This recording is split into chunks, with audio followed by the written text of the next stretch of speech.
আমাদের বাংলাদেশ জাতীয়তাবাদী দল কর্মজীবীর সম্মানিত সভাপতি ওমর ফারুক বাবু এবং আমাদের সম্মানিত সদস্য সচিব বাংলাদেশ জাতীয়তাবাদী কর্মজীবী দল পাবনা জেলা শাখা সহ আজকের এই অনুষ্ঠানের নবগঠিত কর্মজীবী দলের সকল ইউনিয়ন থানার যারা যারা কমিটি হয়েছে, যাদের সাথে পরিচয় বিনিময় হয়েছে, তাদেরকে সবাইকে বাংলাদেশ জাতীয়তাবাদী দল বিএনপির পক্ষ থেকে এবং আমার বাংলাদেশ জাতীয়তাবাদী কর্মজীবী দলের পক্ষ থেকে সবাইকে অভিনন্দন, শুভেচ্ছা। আসসালামু আলাইকুম।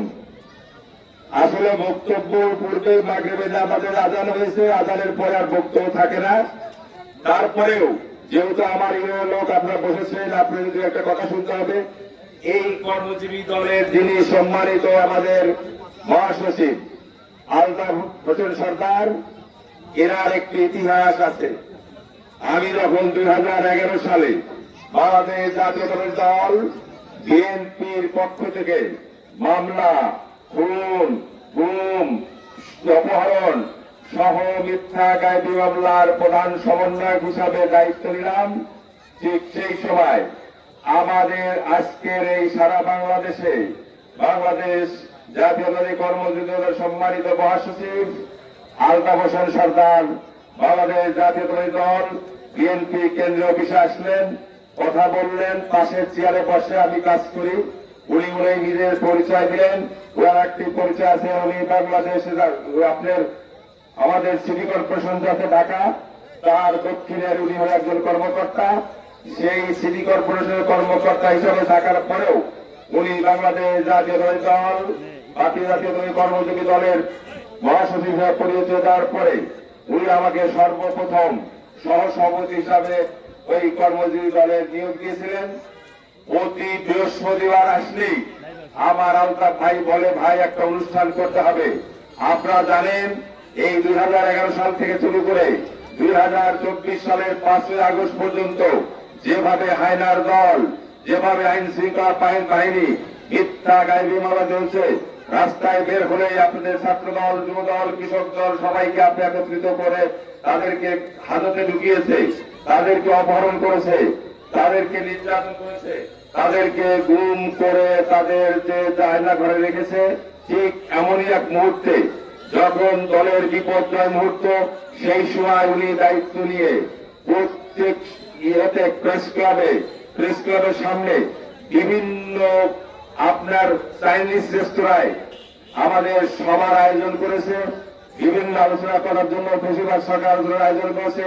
সেই সমস্ত অনুষ্ঠানের আমাদের জাতীয় নেতৃবৃন্দ প্রতিটা অনুষ্ঠানে উপস্থিত হয়েছেন এবং এটা উনি ওনার পকেটের টাকা খরচ করে, আমরা যতটুকু পেরেছি, একটা হল ভাড়া করতে হলে 15 থেকে 20,000 টাকা লাগে, ওই সময় আমাদের দুর্দিন।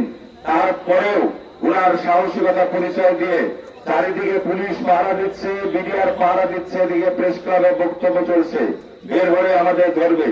এমন একটি মানুষ আমার এলাকায় এসেছে। উনি হয়তো আমার এলাকা, আমাদের সম্মানিত আহ্বায়ক আমার খায়রুল্লাহ বাবা ওখানে আছেন। আমরা বাংলাদেশ জাতীয়তাবাদী দল কর্মজীবী দলের যারা আসেন তাদেরকে আবার অভিনন্দন জানাচ্ছি আমাদের সাথী অভিনয়ের পক্ষ থেকে। আপনাদের আরেকটি কথা বলতে চাই, অনেকেই অনেক বক্তব্য বলেছেন আমরা সালাউদ্দিন সাহেবকে সংসদ সদস্য হিসেবে দেখতে চাই না। বাংলাদেশ জাতীয়তাবাদী দল বিএনপির পক্ষ থেকে এখনো কাউকে বাংলাদেশ জাতীয়তাবাদী দলের প্রার্থী ঘোষণা করে নাই। বাংলাদেশ জাতীয়তাবাদী দল বিএনপির পক্ষ থেকে যে মানুষটিকে ধানের শীষের প্রতীক দিয়ে এই বাংলাদেশ জাতীয়তাবাদী দলের পাবনার 68 আসনে যাকে প্রার্থী ঘোষণা করবে, তারা সবাই মিলে আমরা আগামী নির্বাচনে এই ফেব্রুয়ারিতে যে নির্বাচন সঠিকভাবে অনুষ্ঠিত হয়, সেই নির্বাচনে আমরা সেই প্রার্থীকে জয়লাভ করার জন্য চেষ্টা করব ইনশাআল্লাহ। প্রিয় ভাই ও বোনেরা, আমাদের বক্তব্য এসেছে। একজন বক্তব্য দিয়েছেন এই গত 15 বছরের সেই শাসন আমল, বিপিএলের ভোট রাতে হওয়া, ডেলি ভোট করে নির্বাচিত করা এবং বিনা প্রতিদ্বন্দ্বিতায় 153 জন নির্বাচিত হয়ে 15 বছর তারা শাসন করেছে। এই শাসনের সময় আমরা যে সময় এই এলাকার নির্বাচন প্রার্থী হয়েছিলাম চেয়েছিলাম, সেই সময় আমাদের ঐক্য হয়েছিল একটি ঐক্য, 4 দলীয় ঐক্য জোট। সেই 4 দলের ঐক্য জোটের পক্ষ থেকে আমাদের বাংলাদেশ জাতীয়তাবাদী দল বিএনপির পক্ষ থেকে আমাদের মতিউর রহমান নিজামীকে প্রার্থী ঘোষণা করেছিল। আমরা বাংলাদেশ জাতীয়তাবাদী দলের সমস্ত জাতীয়তাবাদী মূল দল, ছাত্র দল, যুব দল, কৃষক দল, স্বেচ্ছাসেবক দল, মৎস্যজীবী দল, ওলামা দল সহ যত পেশাজীবী অঙ্গ সংগঠন বিএনপির সমর্থক ছিল, সবাই ঝাঁপিয়ে পড়ে বাংলাদেশ জামাত ইসলামের নেতা আপনার মৌলানা মতিউর রহমান নিজামীকে আমরা সংসদ সদস্য হিসাবে নির্বাচিত করেছিলাম। প্রিয় ভাই বোনেরা, নির্বাচনের পরে এই সাথীরা যারা 4 খলিফা তৈরি হয়েছিল, 4 খলিফা ছিল না, 4 খলিফা যেটা বলতো সেটাই খেলার মানে সচি শুনতেন, ইউনো শুনতেন, কিন্তু এটা আবার মতিউর রহমান নিজামীর কানে পৌঁছেছেন না।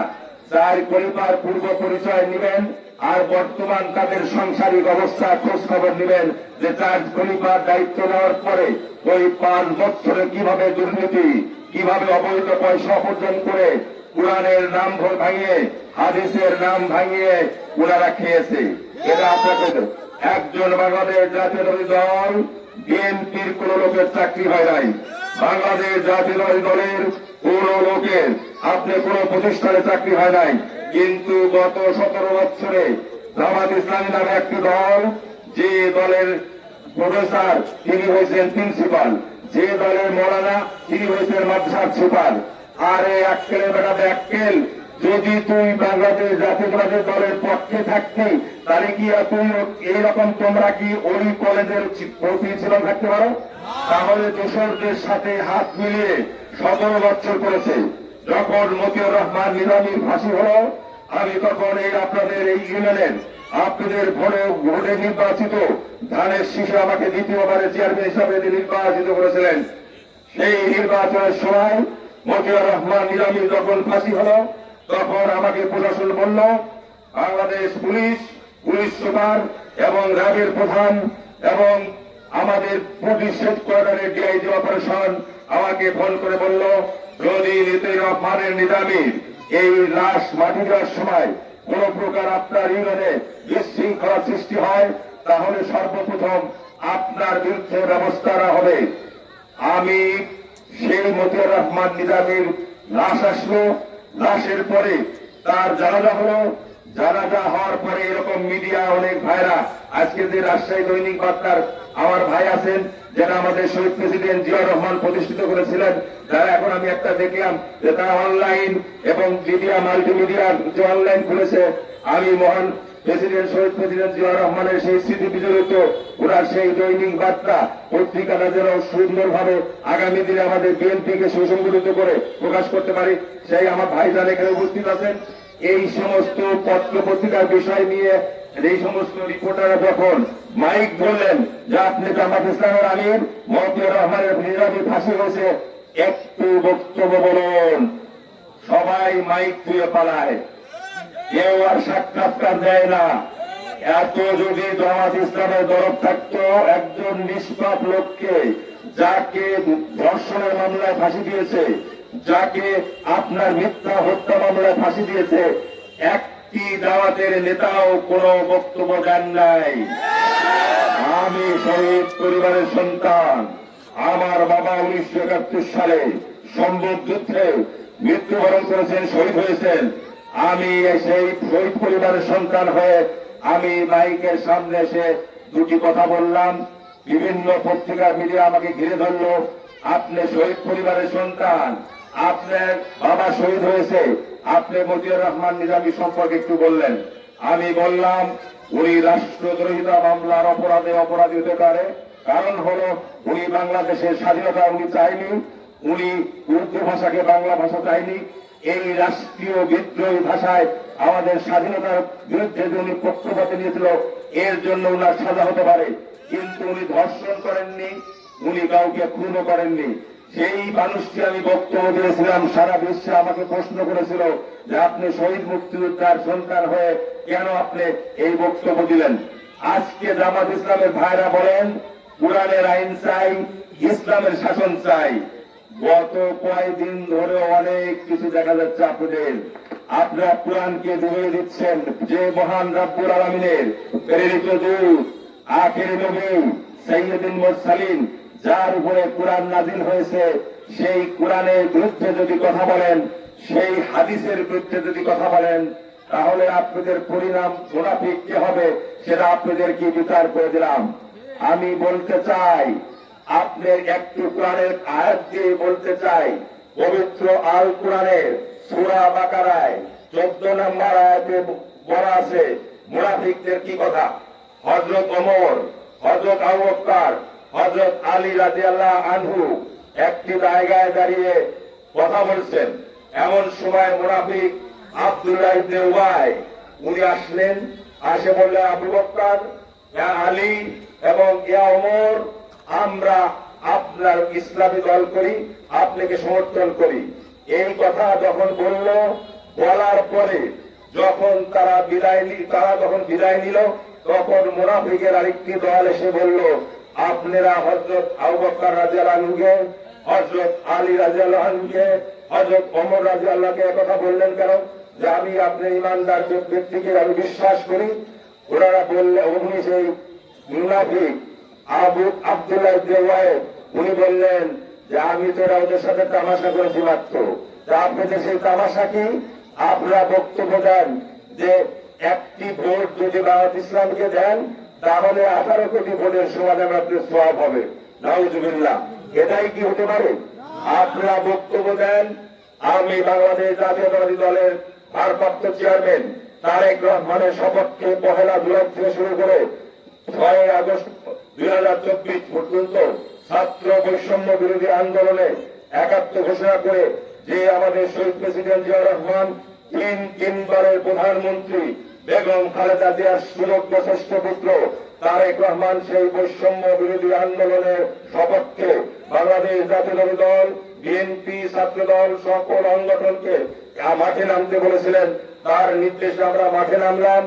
আপনারা শেখ হাসিনা পালালো, আপনি পার্টির একজন চেয়ারম্যান হিসাবে অর্থাৎ আমির হিসাবে আমার ডাক্তার শফিকুর রহমান সাহেব বললেন যে আমাদের এমন এক ব্যক্তি যার কথা স্মরণ করলেই নয়, যার কারণে, যার নেতৃত্বে আমাদের এই বৈষম্য বিরোধী আন্দোলনে অংশগ্রহণ করে, তার বুদ্ধিমত্তার কারণে আন্দোলন করে এই শেখ হাসিনাকে হটিয়েছি, তিনি আর কেউ নাই, তিনি হচ্ছে শহীদ প্রেসিডেন্ট জিয়াউর রহমানের তারেক রহমানের।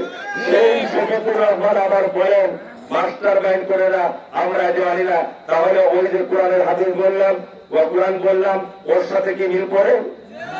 এইটাই বলে মুনাফিক। আপনারা জানেন জামাতের সৃষ্টি হয়েছে কোরআন থেকে, এটাও জামাত ইসলামের